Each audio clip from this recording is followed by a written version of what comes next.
오늘 함께 저희들이 읽은 갈라디아서는 우리 사도 바울 선생님께서 세 차례 큰 전도 여행을 이렇게 떠나시잖아요.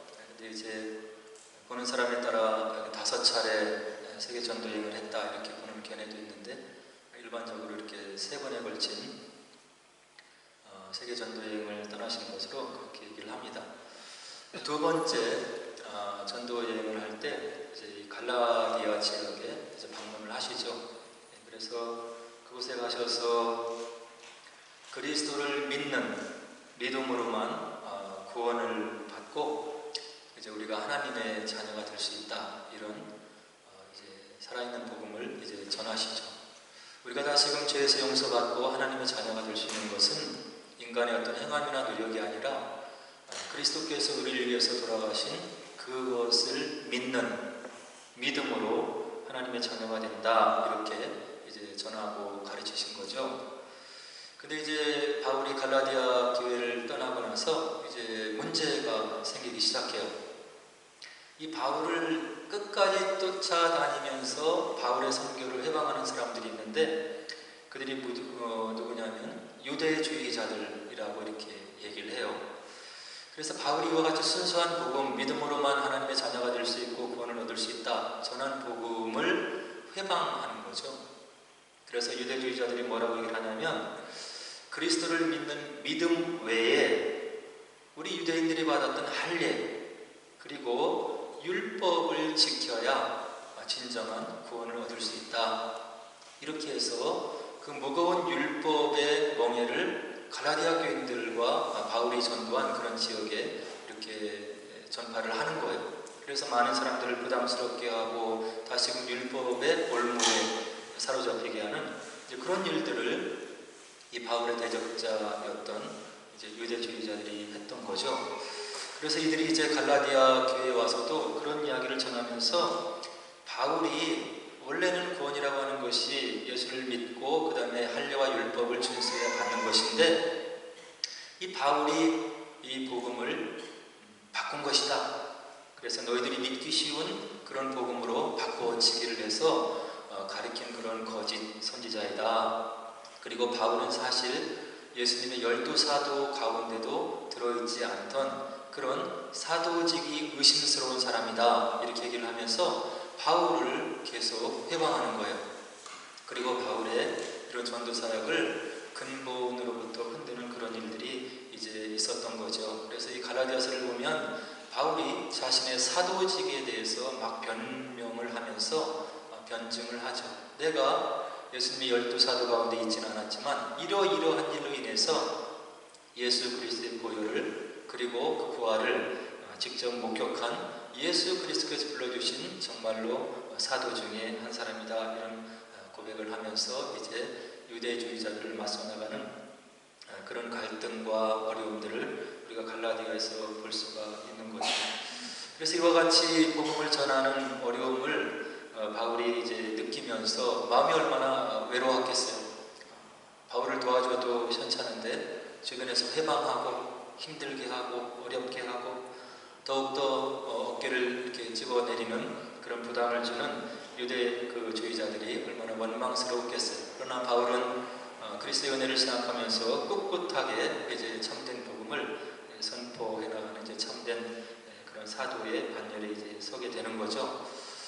이와 같은 사도 바울이 오늘 본문을 저희들이 기록해서 남겨주시고 있는데, 7절에 보니까 이와 같은 이야기를 기록해 놓고 계세요. 스스로 속이지 말라. 하나님은 업신여김을 받지 아니하시나니. 이게 굉장히 중요한 말씀 중에 하나인데요. 우리가 하나님을 사랑의 하나님으로, 은혜의 하나님으로, 우리의 필요를 채워주신 하나님으로만 이렇게 알고 있는데, 성경 전체를 보면 우리가 하나님을 두려워할 줄 알아야 된다 하는 것을 분명하게 우리들에게 알려주고 있는 거죠. 하나님을 두려워할 줄 안다고 하는 것은 하나님을 하나님되게 인정해 드린다고 하는 그런 신앙의 고백이 있는 거예요. 그리고 하나님을 두려워하기 때문에 그분께서 나에게, 우리 가정에게, 우리 교회에게 무엇을 하기를 원하시는 그런 마음의 메시지가 느껴지면 순종할 수 있는 그런 마음이 바로 생기게 되는 거죠. 이것을 저희들이 경외라고 이야기를 하죠. 그리고 영어로는 fear God이라고 이야기를 해요. 그래서 성경의 다른 여러 구절을 우리가 좀 살펴보면 이 두려우신 하나님, 불꽃 같은 눈동자로 우리의 모든 것을 살펴보신 하나님에 대해서 하나님의 호흡이 묻어있는 성경 말씀이 분명하게 우리들에게 가르쳐 주시고 있는데요. 계시록 2장 18절 19절에 보면 사도 요한이 이와 같은 하나님에 대해서 기록을 우리들에게 전해주고 있죠. 두아디라 교회의 사자에게 편지하라. 그 눈이 불꽃 같고 그 발이 빛난 주석과 같은 하나님의 아들이 이르시되 내가 내 사업과 사랑과 믿음과 섬김과 인내를 아노니 내 나중 행위가 처음 것보다 많도다. 오늘 사도 요한이 계시록 2장에서 우리들에게 전해주신 하나님의 모습, 하나님의 아들 예수님의 모습을 뭐라고 얘기하냐면 그 눈이 불꽃 같다고 우리들에게 이야기를 해주고 있는 거예요. 불꽃 같은 눈으로 우리의 마음과 모든 삶을 살피시는 하나님께서 바로 두아디라 교회에게 뭐라고 얘기를 하시냐면 내가 내 사업과 내 사랑과 믿음과 섬김과 인내를 아노니 내 나중 행위가 처음 것보다 많도다. 우리들이 이 땅에서 하나님을 의식하든 인식하지 못하던 우리가 하는 모든 것을 그 눈이 불꽃 같은 눈을 가지고 계신 살아계신 하나님께서 우리 주님께서 우리의 모든 것을 살펴보고 계신다. 너의 사랑과 사업과 믿음과 섬김과 인내를 알고 있다. 이 하나님이 계시기 때문에 우리가 어렵지만 마음의 고난을 느끼지만 하나님 앞에 우리가 신앙생활을 해나갈 수가 있는 거예요. 우리 혼자 고군분투하는 것이 아니고 나 혼자 힘겨워하는 것이 아니고 나를 업으시고 나를 끌으시고 위험한 지경에서 나를 구원해 주시는 나를 불꽃 같은 눈동자로 살펴보시면서 우리를 인도하시고 보호하시는 하나님이 계심을 하나님의 말씀이 우리들에게 해주고 있다는 이야기죠. 큰 위로가 되는 이야기가 되는 거예요. 그리고 사도행전 5장 4절로 보면 아나니아 삽비라 이야기도 이렇게 나오잖아요. 사도들의 시대에 하나님의 은혜가 충만하니까 많은 사람들이 자기의 소유를 팔아서 하나님 앞에 바치고 하나님의 사역에 협력을 해서 이 아나니아와 삽비라도 순간적으로 은혜를 받아서 자신이 가지고 있는 모든 재산을 팔아서 이제 하나님께 바치겠다 이렇게 이야기를 하죠. 근데 이 전답을 답하고 나니까 물질이 너무 많은 거예요. 그래서 사람에게 욕심이 생겨서 반은 감추고 이제 반은 이렇게 가져오죠. 베드로가 묻잖아요. 이것이 내가 반 전부이냐? 아나니아가 거짓말을 해요. 그때 베드로가 아나니아에게 뭐라고 얘기를 하냐면 사람에게 거짓말하는 것이 아니요 하나님께로다. 저희들 생각으로는 전답을 팔아서 절반 정도만 바쳐도 우리들보다 훨씬 물질적으로 큰 헌신을 하고 있는 것이라고 인정해 줄 수가 있는 거잖아요. 그렇지만 하나님께는 물질의 크고 작음이 중요한 것이 아니고 그 마음이 하나님 앞에 진솔한 것인가가 더 중요했다고 하는 이야기입니다. 그래서 베드로가 이와 같이 사람에게 거짓말한 것이 아니고 하나님께 내가 거짓말을 한 것이다. 이 이야기를 듣고 아나니아가 생명을 그 자리에서 잃게 되는 거죠. 하나님의 어미하신 모습인 거예요.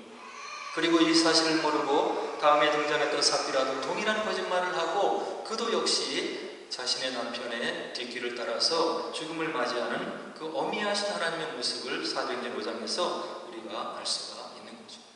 그리고 저희들의 믿음의 성군 다윗 왕도 하나님을 그렇게 지근거리에서 마음으로 느끼고 하나님을 찬양하는 수많은 찬양시를 썼던 그도 하나님을 만홀히 여겼던 정부가 있었던 거예요. 남의 아내, 우리아의 아내 바세바를 취하고 그것을 은닉하고 또 모의를 세우고 자신의 충성스러운 신하를 전선의 최전선의 앞선에 내보내서 그를 죽이고 살인하고 그것을 또 숨기려고 하고 이렇게 했던 것을 하나님이 위에서 불꽃 같은 눈동자로 보시면서 나단 선지자를 보내는 모습을 우리가 사무엘하 12장에서 볼 수가 있는 거죠.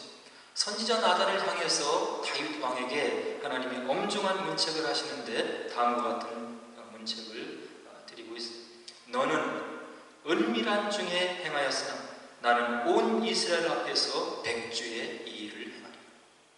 하나님이 불꽃 같은 눈동자로 우리의 마음과 일거수일투족을 살피시면서 우리를 인도하신다고 하는 것을 잠시 잠깐 잃었던 다윗이 이와 같은 엄청난 죄를 저지르고 있는 겁니다. 그래서 오늘 사도 바울은 우리가 이 땅에서 신앙생활하고 믿음생활하는 우리들에게 무엇이라고 7절에서 권면해주고 계시냐면 스스로 속이지 말라. 하나님은 업신여김을 받지 아니하시나니. 헌신의 많고 적음이 중요한 것이 아니고 물질의 헌신의 많고 적음이 중요한 것이 아니고 우리 마음속에 하나님을 인정하면서 그분이 나를 살피시고 계심을, 하나님이 하나님 되심을 믿고 살고 있느냐, 그것이 중요하다고 합니다. 오늘 사도 바울은 우리들에게 분명히 경고 아닌 경고를 해주고 있는 거예요. 업신여김을 당하지 않는 하나님. 그래서 7절 8절에 사도 바울이 또 계속해서 이야기하기를 사람이 무엇으로 심든지 그대로 거두리라. 자기 육체를 위하여 심는 자는 육체로부터 썩어질 것을 거두고 성령을 위하여 심는 자는 성령으로부터 영생을 거두리라. 우리의 마음의 의도가 무엇인지가 중요한데 우리가 육신을 위해서 심으면, 육신의 것을 심으면 우리 삶 속에 썩어질 것을 걷는 것이고, 바로 하나님을 위해서 성령을 위해서 우리의 단심 정직한 마음을 심으면 우리가 성령으로부터 영생을 얻게 되는 것이다. 이것이 하나님의 삶의 법칙이다. 이렇게 우리들에게 분명히 이야기를 해주고 있는 거죠.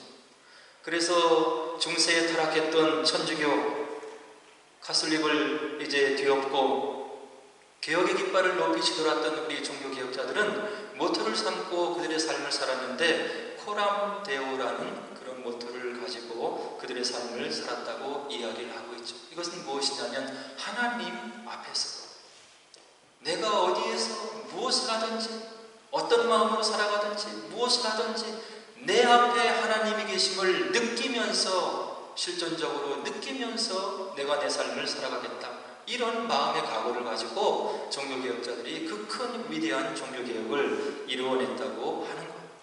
이런 마음을 가지고 살아가니까 하나님께서 그 거대한 권력의 집단 천주교를, 구약 그 캐톨릭을 이 집에 뒤집어 엎고 바로 종교개혁을 이루게 하는 그런 위대한 위협을 이들이 이루게 하신 것이죠.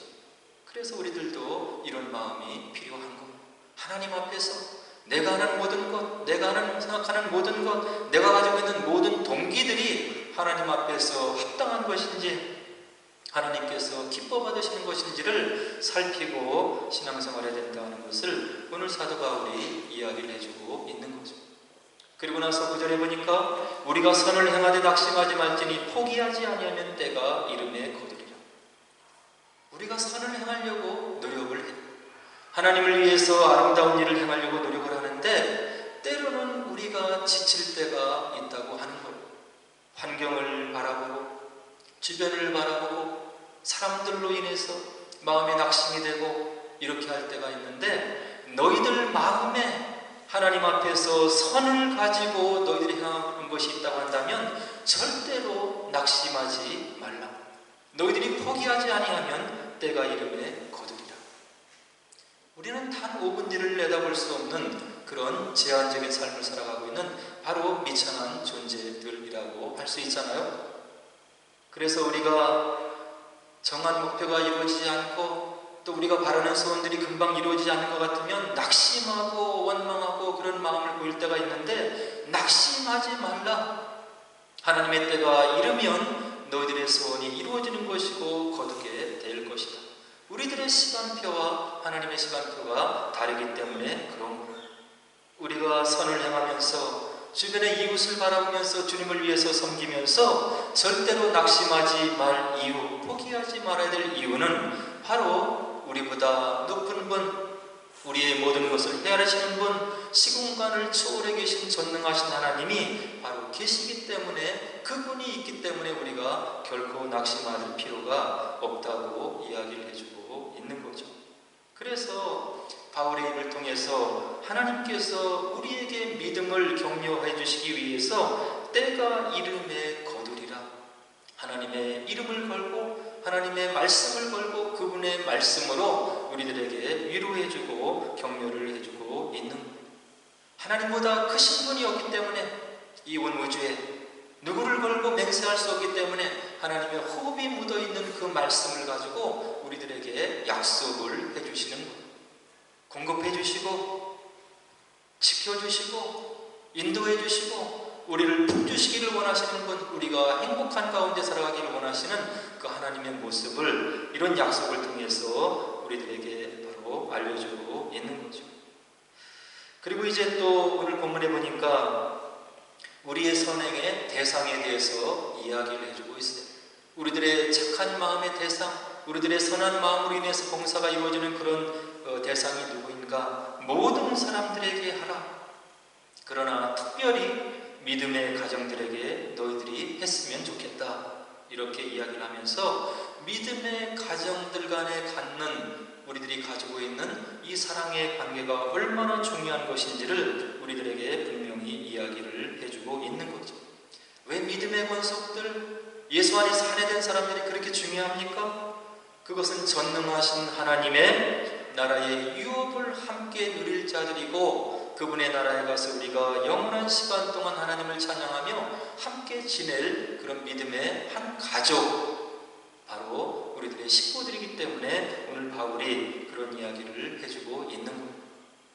우리가 복음서의 다른 부분을 보면 이제 베드로가 예수님에게 이와 같은 이야기를 하면서 묻고 있어요.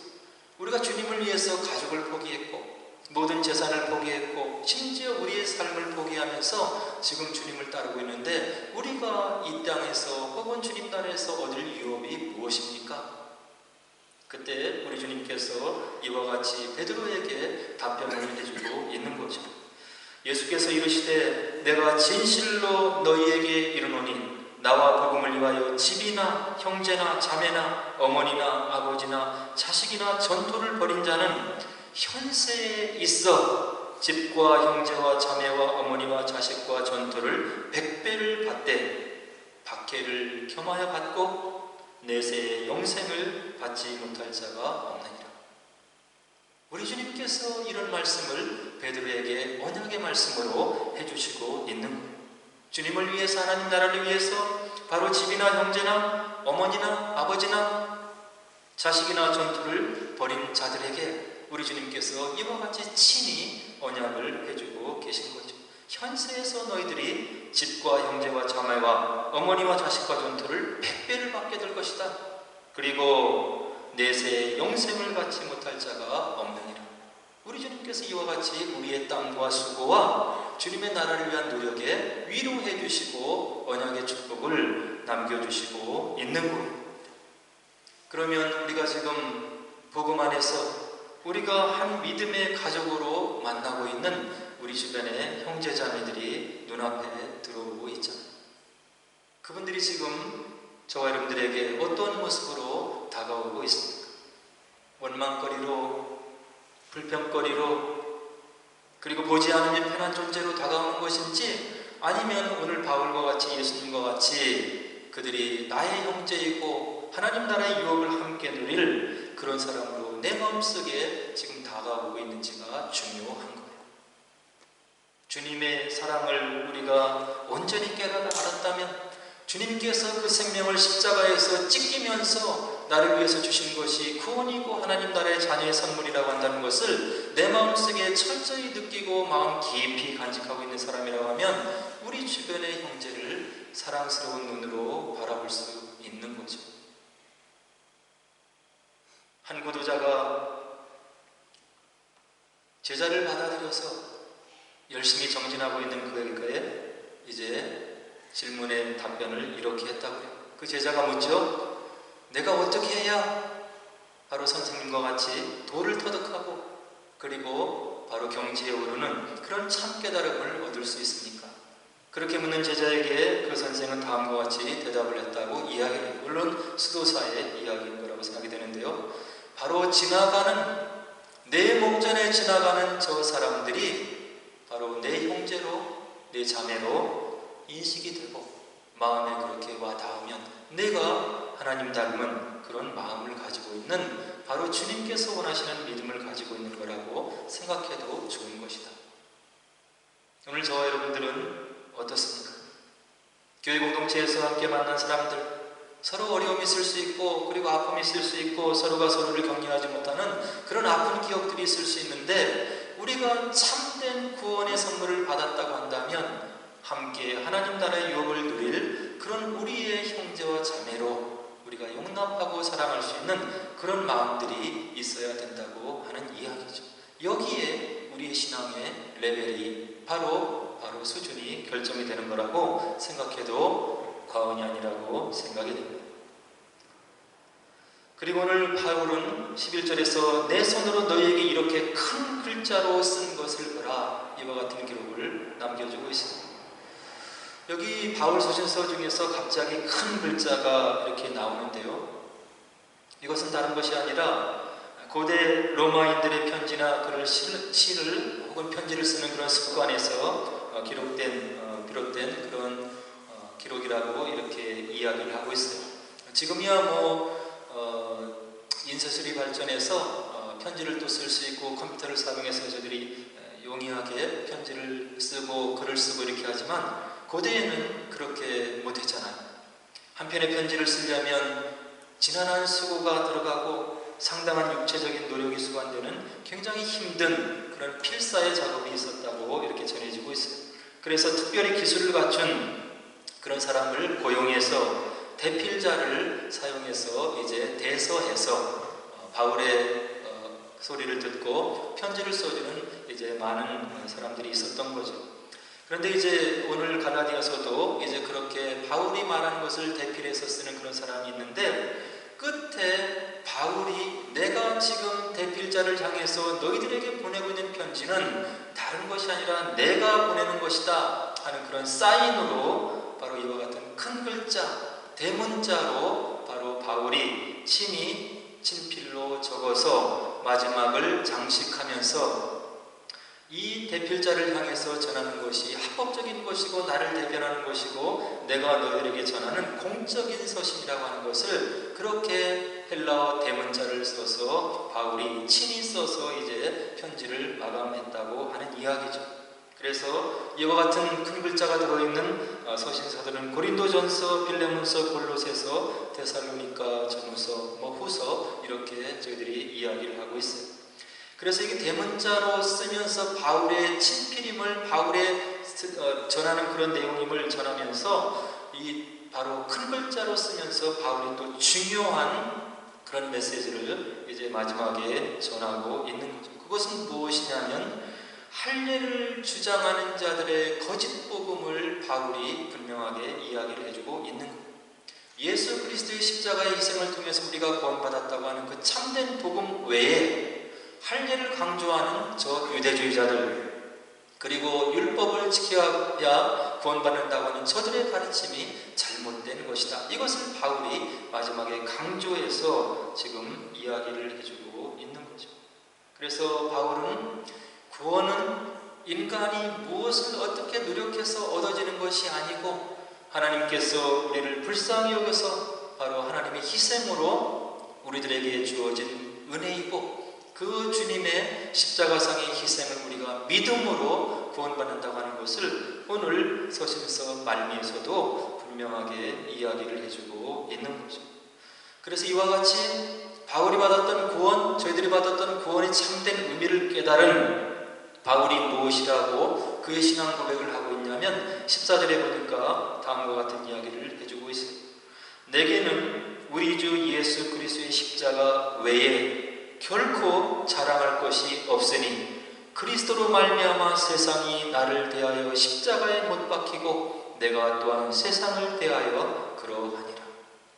예수 그리스도의 참된 희생과 그 희생을 통해서 얻은 구원을 깨닫고 나니까 바로 주님의 희생이 얼마나 중요하고 바로 값진 것인지를 바울이 이와 같은 고백으로 지금 해주고 있다는 이야기죠. 내게는 우리 주 예수 그리스도의 십자가 외에 결코 자랑할 것이 없다. 그리스도로 말미암아서 내가 세상에 대해서 나를 십자가에 못 박히고 내가 또한 세상에 대해서 그러하니라.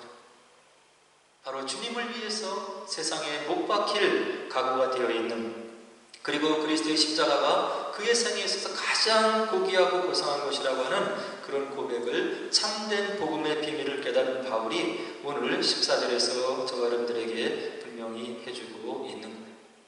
오늘 저와 여러분들에게 이 땅에 사는 삶을 통해서 무엇이 가장 중요한가? 나의 성공을 통해서, 나의 자녀의 성공을 통해서, 내가 일궈낸 재산을 통해서, 또 부귀를 통해서, 명예를 통해서도 바꿀 수 없는 것이 그리스도께서 저와 여러분들을 향해서 베풀어 주신 그 은총과 사랑과 그것을 통해서 우리에게 주어진 바로 구원이라고 하는 것을 오늘 바울이 우리들에게 분명히 이야기를 해주고 있죠. 그리고 15절에서 바울이 분명하게 복음을 다시 한번 짚어주고 있는데요. 할례나 무할례가 아무것도 아니로되 오직 새로 지으심을 받은 것만이 중요하니라. 이 땅에는 그 어떤 것도 중요한 것이 아니고 예수 그리스도의 십자가의 희생으로 인해서 내가 새롭게 되어서 하나님의 자녀가 되는 것이 정말로 중요한 것이다. 이렇게 순교의 길을 걸어간 우리 사도 바울이 우리에게 임한 그 구원의 절대적인 가치에 대해서 분명하게 알려주고 있는 거예요. 이 땅을 살아가다 보면 아직 하나님 나라가 온전히 완성이 되지 않아서 우리가 마음에 어려움을 느낄 때가 있죠. 고민할 때도 있고 갈등을 느낄 때도 있고, 그러나 우리 주님을 통해서 또 우리 믿음의 선지들을 통해서 우리에게 전해진 이 복음을 우리가 마음속에 분명히 간직하시고, 이 복음을 통해서 우리에게 주시는 바로 하나님의 참된 기쁨을 마음속에 간직하시고, 우리가 세상의 모든 파고를 이겨내시고 어려움이 올수록 우리의 시선을 더욱더 주님께 고정시키시고 그 주님을 우리가 인식하시고 주님 앞에서 우리와 동행해 주시는 그 주님을 마음속에 담고 이 땅의 삶을 힘있게 살아가셔서 우리를 통해서 주님 나라가 더욱더 확장되고 주님의 나라가 임하게 하는 복된 삶을 사시는 저와 여러분 되기를 주의 이름으로 간절히 축원을 드립니다. 이제 우리 오늘 함께 나눈 말씀을 생각하시면서 기도하도록 하겠습니다.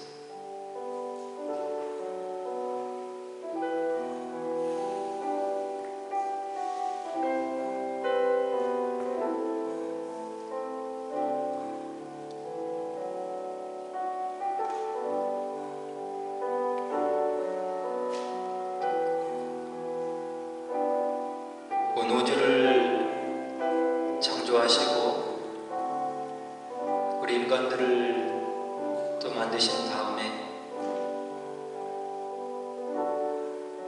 하나님을 인식할 수 있는 그런 영혼을 우리들에게 불어넣어 주셨다고 창세기는 우리들에게 가르쳐주고 있습니다.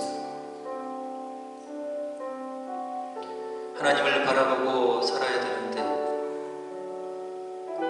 하나님께서 공급해 주시고 채워주시고 또 하나님께 나와서 모든 것을 내려놓으라고, 내가 짊어진 모든 짐을 나에게 내려놓으라고, 그리고 너희들이 쉼을 얻으라고 우리들에게 말씀이 가르쳐주고 있는 것을 복음서에서 확인할 수 있죠.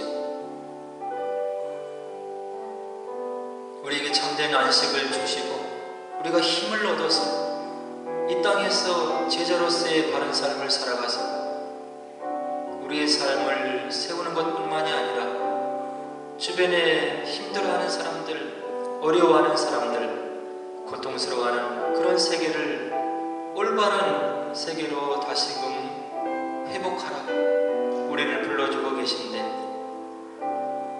저희들이 우리의 문제가 너무 힘겨워서 쓰러지면 안 되는 것이라고 생각이 됩니다. 나를 인도하시고 도우시고 그리고 나를 통해서 역사를 이루기를 소원하고 계시는 그분께 우리가 모든 문제를 내려놓고 우리의 믿음이 성장해서 주님의 소원을 이루어드리는 그런 힘있고 능력있고 아름다운 삶을 살아가라고 우리에게 주님께서 끊임없이 이야기를 해주고 있는 거죠. 그래서 우리가 말씀을 읽어야 되고 말씀을 들어야 되고 기도를 해야 되고 우리의 시선을 주님께 고정시켜야 되는 것입니다. 우리 힘으로 설 수 없는 존재이기 때문에 주님의 능력이 필요하고 주님께서 도와주시는 은혜가 필요한 그런 저희들이기 때문에 주님이 필요한 거죠. 우리에게 이런 은혜를 허락하옵소서. 말씀을 주시고 기도 가운데 응답해 주시고 주님이 살아계시고 나의 삶을 살피시고 인도하심을 느낄 수 있게 해달라고, 그래서 새 힘을 얻고 주님의 동역자가 되게 해달라고, 제자로서의 삶을 살아갈 수 있게 해달라고 우리 함께 기도하도록 하겠습니다. 기도하겠습니다.